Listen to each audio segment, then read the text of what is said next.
Clark. Clark takes her first shot. And it's a three. Substitution pattern, Danilo. What does that say about the depth of flow? Kicks it out to Caitlin Clark. Clark puts it up. She's got 8 points. She wanted to pull up for 3, but gonna share it with Ryan Howard, who puts it over to Clark. Clark behind the back crossover finds Ryan Howard. Howard for 3. If you ever had doubts, if you ever needed an illustration of the unmatched impact that Caitlin Clark has on women's basketball, then you received that illustration yesterday. I'll be honest with you. I had no idea that Caitlin Clark was playing yesterday until I got on Twitter. Team USA was playing in the qualifying round of the World Cup, and for the first time in months, my Twitter feed was filled with people talking about women's basketball. And when I say people, I'm not talking about the wanker spankers in the mainstream media. I'm not talking about the paid propagandists who try to convince us that Unrivaled is surging in popularity instead of just telling us the truth, which is Unrivaled is the turd amongst turds. I'm talking about real people, fans of Caitlin Clark, talking about her dominating performance against a country called Senegal.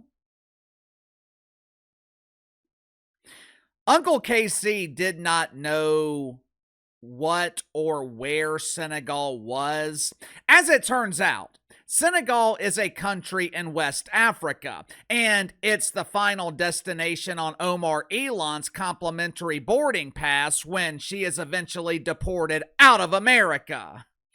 This is exactly why Uncle KC, along with damn near everyone else in conservative media, this is why we were so critical a couple of years ago when Caitlin Clark was rejected by Team USA at the Olympics.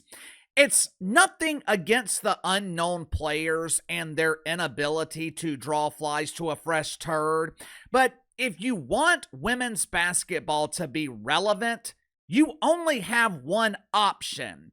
You put Caitlin Clark on the team. I mean, let's just be real here. No one is watching on television, and they're damn sure not paying money to see these other players. The only people looking for these unknowns is the police so they can take their names off the missing persons report. Listen to some of these names on the current Team USA roster. You tell me, if you're stopping whatever it is that you're doing on a Wednesday afternoon to watch them pretend to play basketball. Jackie Young. Who? Chelsea Gray. Who? Kalea Cooper. And who? These women get asked for ID when attending their family reunions. The only player on the team generating mainstream interest is Caitlin Clark, and for some reason, Team USA has her coming off the bench.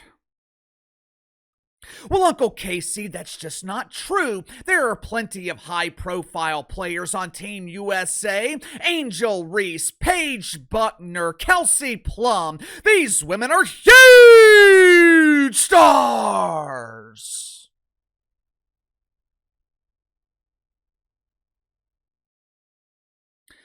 Last season, Paige Beckers failed to fill a small civic center in Dallas to half capacity.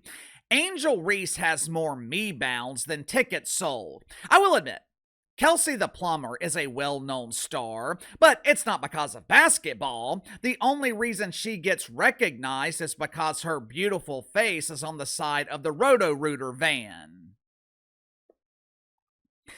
Yesterday was further confirmation that Caitlin Clark is the only mainstream draw in women's basketball.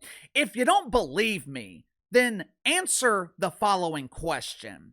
How come there is minimal interest? How come there has been minimal to no outrage over the very real possibility that the WNBA season is going to be postponed or even potentially canceled? Make sure to like and subscribe. You can follow me on Twitter at KC_BTL84. Let's go and get to the sponsor for today's video, my good friends at Fluffernoggin. I am not a big snacker. I don't eat a lot of junk food, but there are times during the week when I'm just too busy to stop and grab lunch. I need something quick and easy, but also filling enough to get me to dinner. One thing I've noticed that fills me up, beef jerky. Problem is, a lot of beef jerky tastes like you're biting into a flat tire. Good news is, I no longer had that problem because I started buying gourmet beef jerky from Fluffernoggin. Now, you're probably wondering, what the hell is a Fluffernoggin? Fluffernoggin is gourmet beef jerky that is 100% made in America. You don't have to worry about consuming foreign cows because all these cows are homegrown. Each recipe from Fluffernoggin is handcrafted with the perfect amount of seasoning. First beef jerky I've ever tasted that literally melts in your mouth. Fluffernoggin comes in a variety of flavors, ranging from mango habanero, Korean barbecue. They even have a flavoring of craft beer. Or, if you're like me, you'll just stick with the original style flavoring. So click the link in the description or the pinned comment below. Use my promo code BTL30, BTL30. Receive 30% off your first purchase with Fluffernoggin. The ongoing negotiations for a new collective bargaining agreement in the WNBA dump, it has been heavily covered by the mainstream media. The media has been applying pressure to the league to get a deal done. Now, of course, they're not pressuring the players to accept the generous donations that the WNBA is offering. The media is just pressuring the league to pay players what they deserve.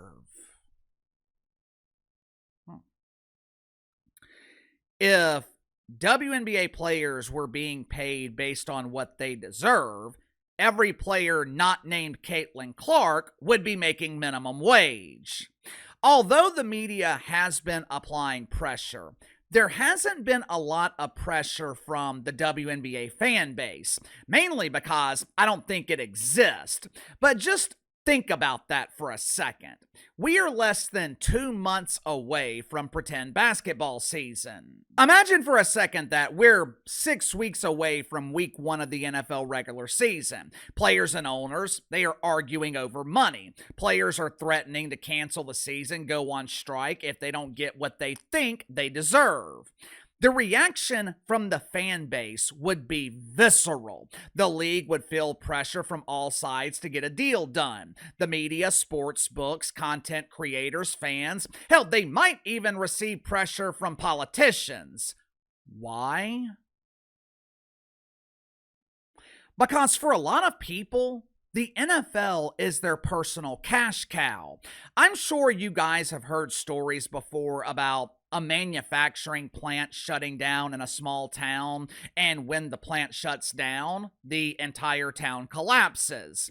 Now, the town doesn't collapse because a few hundred people lost their job at the plant. The town collapses because of the domino effect it causes. The plant shutting down affects thousands of people financially. Vendors, suppliers, bars, restaurants, security companies, contractors, lawyers.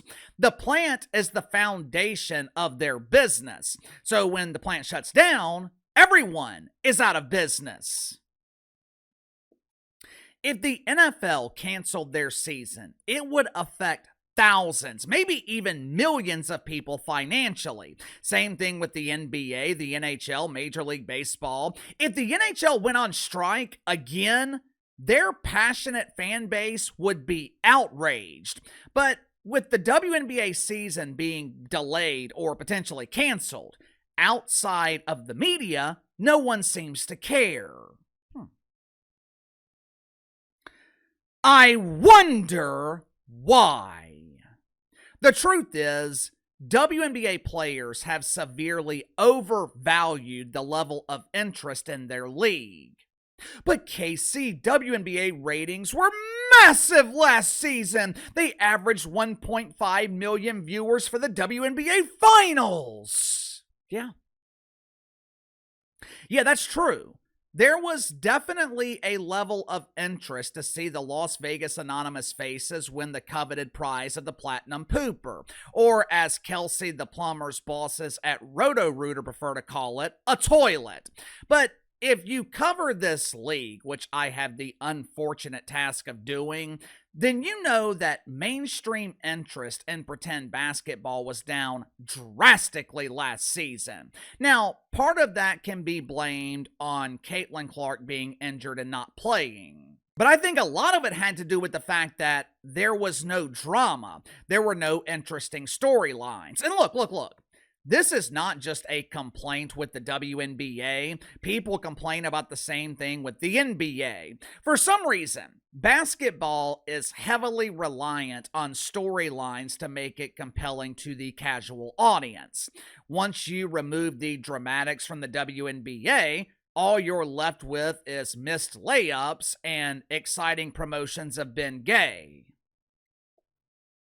What WNBA players just can't seem to understand, their league is not must-see TV. Now, Caitlin Clark is must-see TV, but the vast majority of the WNBA is get off my TV. Their league is not viewed as a necessity. It's viewed more as an add-on, a bonus. Back when people paid for cable, there were certain networks that viewers considered to be mandatory. ESPN, CNN, Fox News, TNT, HBO, Bravo, USA Network. If your cable provider had a carriage dispute with one of those networks, it was a very real problem. Now, other networks, they were included in those packages as a bonus. Comedy Central, VH1, Court TV, HLN, Lifetime. If you lost access to one of those networks, most people wouldn't even notice. It's the same thing with the WNBA. And for some reason, the players just don't understand it. If your season is canceled, the only ones you're hurting is yourselves. The World Cup is this summer. The NBA runs through June with Summer League in July. NFL preseason starts in August, not to mention the fact that Major League Baseball is on fire. The point is, there are plenty of options for sports fans this summer. No one is constantly refreshing their phones hoping that the WNBA finally got a deal done. If they decide to play the season, great. If they don't, the vast majority of people couldn't care less. I know that sounds harsh, but the truth often does. So if WNBA players were smart, they would accept the generous offer from the league. Otherwise, they run the risk of being forgotten. Sound off in the comments below. I'll see you guys tomorrow.